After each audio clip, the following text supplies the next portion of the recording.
Әйел адамды қарап жүрмейді ғой. Бәрі емес енді, бар деймін да. Күйеуінің должность дейді, пункт деп өтсе, әйелінің көзі өседі, пункт дейді.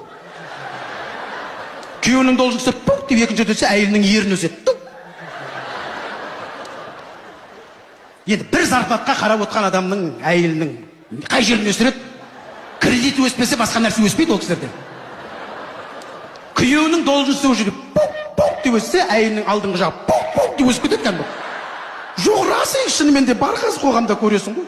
Ол жаңағы қазір баяғыда айтады, досыңды көрсет, кім екеніңді айтамын. Қазір әйеліңді көрсет, кім екеніңді айтамын деуге болады кейбір.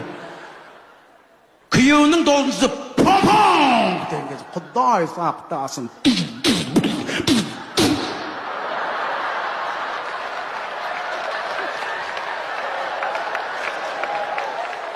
Еще байқайсыздар ма, ерінің көзін өсіріп алған қыздар, әйелдер бірге жүреді өздері. 4-5 бірге жүреді кәдімгі, үйректер кетпеді қазір. Ана ерінің көзін өсірмегендер соларға қарап тұрады.